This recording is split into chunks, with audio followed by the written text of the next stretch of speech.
When it comes to talking about inclusion, we cannot imagine that we don't talk about investments, capitals, and talents. And you choose, as one of the biggest industrial companies in the world, as a champion, to choose this part of the world to have your main headquarters. And I remember at the time I was in charge of attractiveness in France, how much noise it made. It said, why choose to go in Asia? Why did you? So, well, first, thank you for having me, and thank you for calling me on stage, because I was feeling very alone with everybody abandoning the first row. I don't know what I did, but I did certainly something wrong. Look, the job of Schneider is very simple. We are the partner of our customers in sustainability, leveraging technology, and in simple terms, we've taken as a mission to bring energy to everybody on Earth. We call that Life is On, for everyone, everywhere, and at every moment, because we consider that energy is a fundamental human right. And you speak about emancipation in women, but I live many years in emerging countries. If you don't have access to energy, your life is not decent. But at the same time, we are the generation that realized that we had a huge problem of climate change, and energy represents 80% of the reasons for carbon emissions. And therefore, with technology, we've taken the mission to cut the carbon emission by a factor of 2. And when you speak about energy, it's a lot about urbanization, industrialization, and digitization. 60% of the world population is living in Asia. These are the biggest cities in the world, and because of the fast development, the density of population, the war for climate change will be won or lost in the cities where 80% of the emissions are taking place. It's the places where industrialization is taking place and digitization is taking place. So 15 years ago, when I was lended the keys of the company, we were very much a transatlantic company, Europe and North America. And I had lived in China, was part of the crew that started Schneider China, which today is our second largest business. And I decided really to move on really to develop Schneider in Asia, which in the meantime has now multiplied by 8 its size, while the company was multiplying by 3. And at one stage, the company was not fast enough to do it, so the only way to do it was 8 years ago that I would move here, because at the end of the day, I believe that a company is about people. Great people make a great company, and you can't detect the talents if you are too remote from the people. And as the biggest work site, the most advanced trenches of our development were in Asia, I was saying that as the only way to accelerate our development. Talking about talents, we talked about inclusion. If you see that in energy, as you say, you have just 18% of women worldwide. In science and STEM, you have just 28% of women. How can you be sure that in an industrial company like yours, you can find the right talents, including women? Do you do something special to attract them? How can you make it that you get right talents, not only men, but only women, because the number are so few? Yeah, when you work in our sector, and by the way, I didn't finish my Asian story. Today, Asia is our largest region as a business, and we employ in Asia 70,000 And the faster growing. And the fastest growing. So, job not done because it's just the beginning. Now, then you did the right choice. Now, this being said, when you work like us in the field of energy and automation, it has been traditionally a rather male environment. Now, when it's about energy efficiency, which is a lot of software, a lot of coding, a lot of automation, a lot of architecture, then the game starts to change really, and you find a lot of women interested in the sector. At the end of the day, I know the problem. I come from those technology schools, and there are not enough women into them.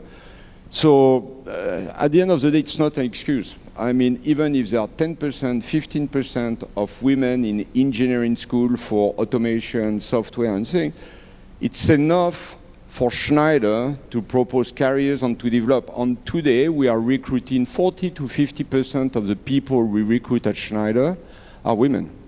So we can do it, as the minister was saying before.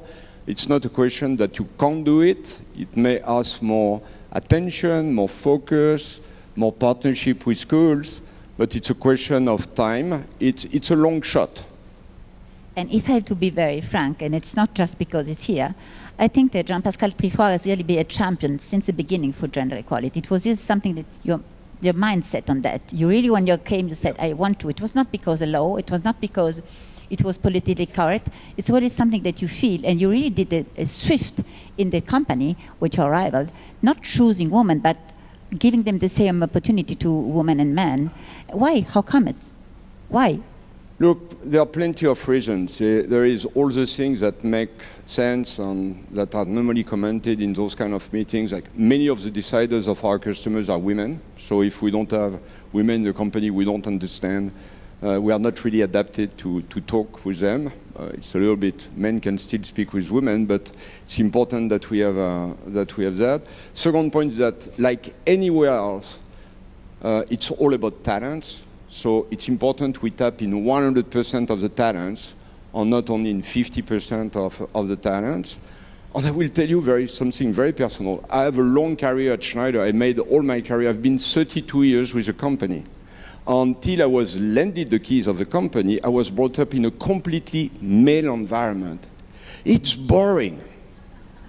It's horrible. I don't know about all, but we all live in families, in communities which are by definition at gender parity, and it's so much fun, so much excitement, so much diversity, so much tit for tat, challenging each other. And suddenly you are in a place where everybody is dark, suit, tie. It's not innovative, it's not creative, it's draining your energy. So first time, 15 years ago, I'm 40, I gather my top 1,000 leaders, I look at the room, 3% women. Today, when I do the same thing, which is in the past 2 days in Singapore, we have our top 600, 25% of women. So is it going fast enough? It's a long shot. Then we can speak about the whole process. But I tell you, the company is so much better with even that little diversity. And our objective is to go to at least 40 and then to 50, of course. But you have a talent to choose incredible women. I met in the Emirates, Anan, coming from Egypt. Yep. And I know that you chose her personally, and she was very proud of that. And now she's doing an amazing job in the Emirates and all the Arabic world.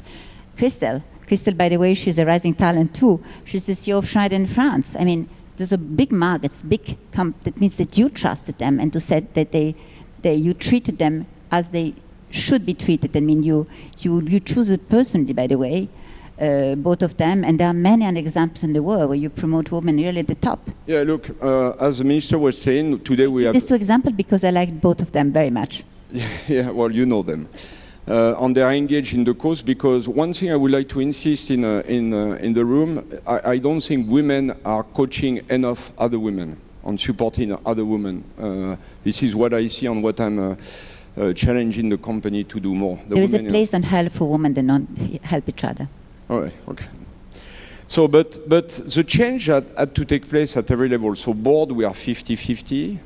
Then when you go into the executive committee, more than 50% of the P&L of the company is managed by women. You spoke about France, Europe, North America. There was a time when half of the company was managed by a woman because it was a supply chain. Now she's in charge of North America. Now it's a man. We have some alternance there. But for us, and it's just about sharing, but it takes a lot, because the most natural diversity, we are a very diverse company. We operate in 100 countries, and I would dare to say we are the most global company in our industry, and probably in France. We do the same turnover in North America, in West Europe, in Asia, and in the rest of the world. More balance than this is difficult to find. But the more difficult diversity to build is the most natural, which is the gender diversity. So it took us to appoint a program manager, Tina, she's in the room here, to organize that whole reform. It took us a complete program of change management. We started by an education of men inside the company to tell them that we didn't necessarily understood each other between men and women, and understand our differences and working together on that. Putting in place a special board for gender diversity that will be thinking about the next steps.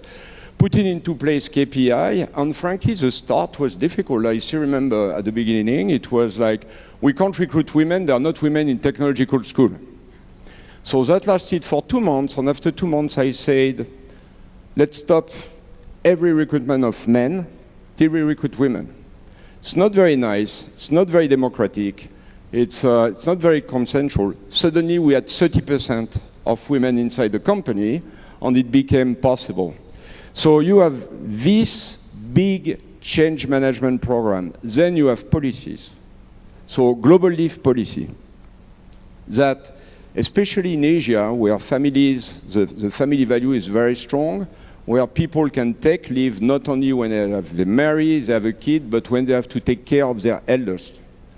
Of course, pay equity policy, flexible work policy. Yes, pay gap. That's very important. Sorry to interrupt you, because the minister just was telling about the law that Muriel Pénicaud announced last year in the global meeting in Paris.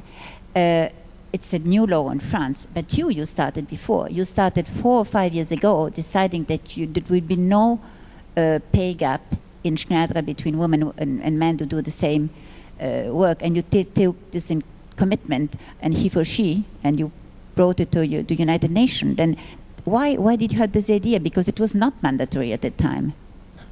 Frankly, I don't think it's a brilliant idea.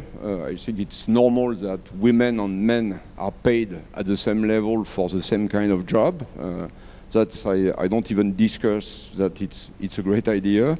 It was just a process. We are, again, in 100 countries, 140,000 people. At the end of 2020, we're going to be there, everywhere. At the end of next year? Yeah.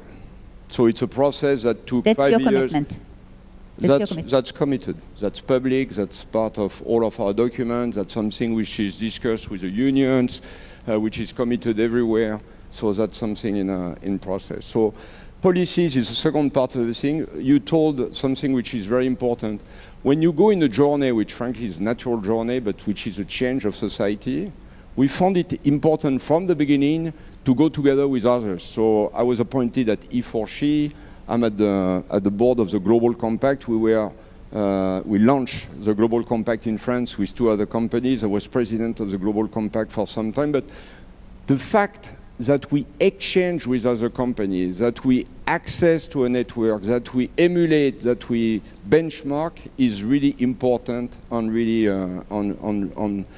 really crucial. On the last point for us, it went as far as what we call our organization, which we call multi-pole, multi-local, multi-hub. Schneider is a bit special in the fact that we have chosen not to have one headquarter, but to split our leadership across continents so that our leaders would be close to customers on the best talents, so that people could take big global responsibilities while not getting remote from their families and friends.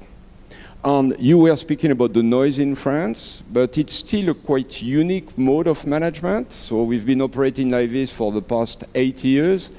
And it shouldn't be the case, but very often in the world, and it's unfortunate, women are more associated to taking care of the family.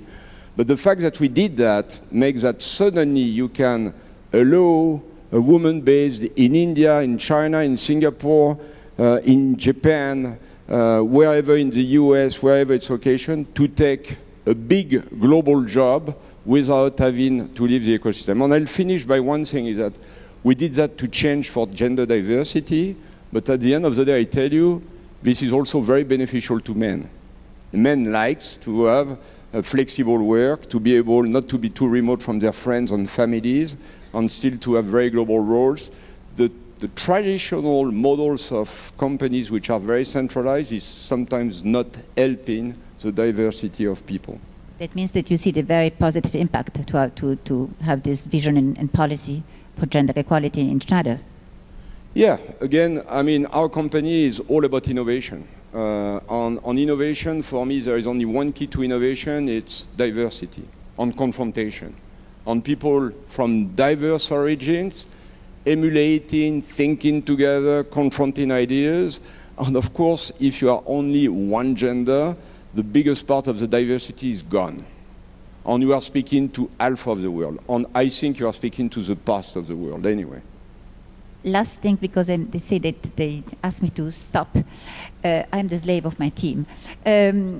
What about, we talked about climate change. It's one of the big issues for Schneider and for all of us. And as you know, it's really one of the fight of the Women's Forum. And with Jill, I don't know if there we met at the MEDEF, where many CEOs signed the charter, starting from the CEO of BNP Paribas, who started the charter, explaining how women can have a positive impact in climate change. What is your feeling about that, the impact of women in climate change? There again, I have a problem to make difference between genders. What I think is that this is the biggest challenge of our generation. When we look on, we are really specialized in this matter. When I look at the curve where we are today, we are speaking of a temperature increase of 3.5 to 4 degrees, certainly not the 2 degrees. And we start to see the dramatic effect on typhoon, hurricanes, droughts, flooding, something. So the only good news here is that technology is here to solve the problem. We have today the technology, but we have to rethink everything. We have to rethink the way we design buildings, design cities, design industries. There is a recipe to cure the thing, but we are just on the wrong trajectory and we have to change it. So everybody has really a role. It's about our daily and life habits, but it will also change completely the way we live in cities and we live together in society. Okay, thank you so much. Please applause Jean-Pascal because he's proven us and is as a champion of gender equality. Thank you so much.